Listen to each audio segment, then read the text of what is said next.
The year 2025 marked a turning point in Canada-US relations, as a trade disagreement erupted into a full-blown economic conflict centered on steel. In March, President Donald Trump imposed a 25% tariff on Canadian steel, a move that shocked both nations and threatened decades of cross-border trade. Canada saw this as an economic assault from its closest ally. Ontario Premier Doug Ford retaliated with a 25% tax on electricity exports to the U.S., escalating tensions. Trump threatened to double tariffs to 50%, sending financial markets into a tailspin. Urgent negotiations led to a temporary reprieve, but the initial 25% tariff remained, squeezing Canada's steel sector. By June, the fragile peace collapsed. The Trump administration doubled the tariff to 50%, delivering a devastating blow to Canadian steel producers. The move effectively priced Canadian steel out of its main export market. The era of predictable, friendly trade was over, replaced by aggressive protectionism. The rapid escalation exposed the fragility of the trade relationship, leaving industries in turmoil.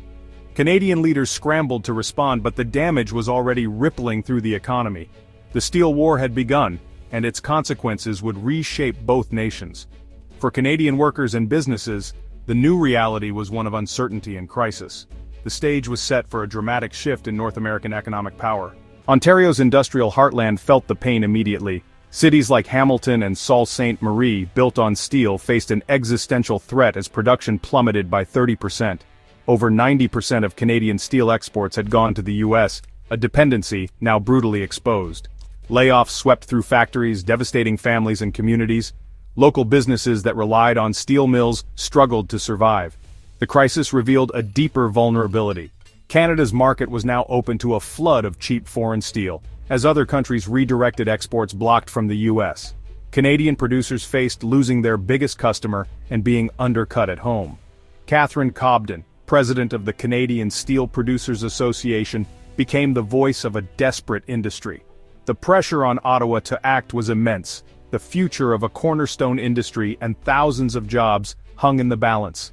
The government had to move fast, or risk losing the steel sector forever. In July, Prime Minister Mark Carney announced bold measures to defend Canadian steel. The government slashed tariff-free steel import quotas for non-free trade partners, imposing a 50% tariff on excess imports. This shielded the domestic market from a global steel glut and sent a clear message: Canada would not be a dumping ground. CUSMA partners were exempt, but the world took notice. Ottawa also targeted steel originally melted and poured in China, closing loopholes for transshipped products. The industry welcomed the move, though many wished it had come sooner. The new policies offered hope, but months of losses and layoffs had already taken their toll. The defensive wall was up, but the fight for Canadian steel's survival was just beginning. The government's intervention was a turning point, but not a final victory. The battle lines were drawn for the next phase of the trade war. Alongside tariffs, Ottawa launched a Buy Canadian policy to support domestic steel. Federal contractors were now required to use Canadian-made steel in major infrastructure projects. This guaranteed a stable market for local mills, offsetting lost U.S. business. The policy was a statement of economic independence and national pride. Labor unions and industry leaders embraced the move, seeing it as a lifeline for jobs and investment. Major projects in housing and defense would now be built with Canadian steel, stimulating the sector. The Buy Canadian mandate was a strategic pivot: less reliance on exports, more focus on building at home. It was also a political message. Canada would not be bullied into submission. The country was determined to chart its own course, investing in its own future. The hope was that this new demand would stabilize the industry and protect workers. Canada was forging a new path, one of resilience and self-reliance.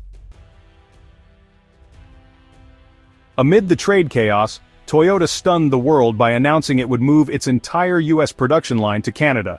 This unprecedented shift was a direct response to the Trump administration's unpredictable tariffs and threats. For Toyota, Canada's stability and commitment to trade agreements offered a safer environment for long-term investment.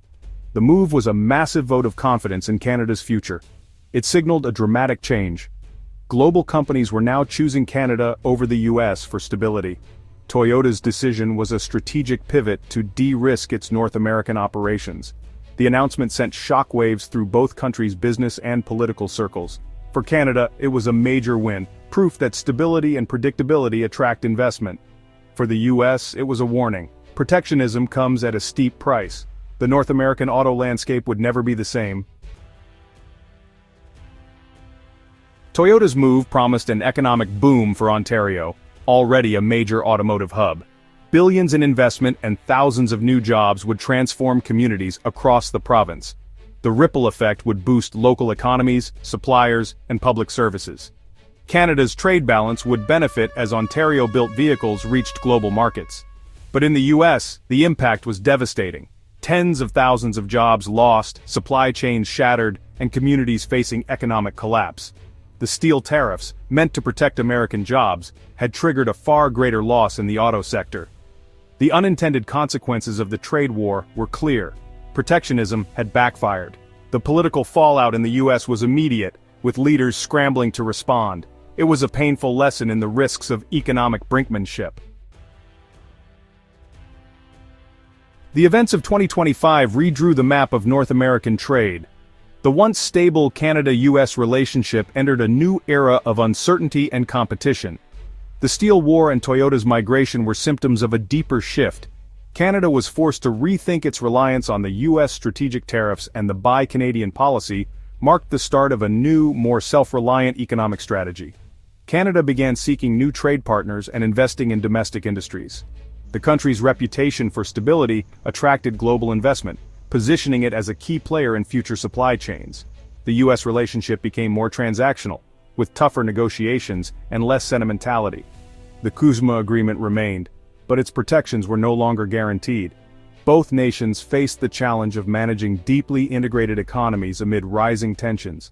For Canada, the crisis was a wake-up call, an opportunity to build a stronger, more independent future. The bold moves of 2025 set a new course for the nation. The question now, could Canada balance its powerful neighbor with its own ambitions? The steel wars may be remembered as the catalyst for a new chapter in Canadian economic history.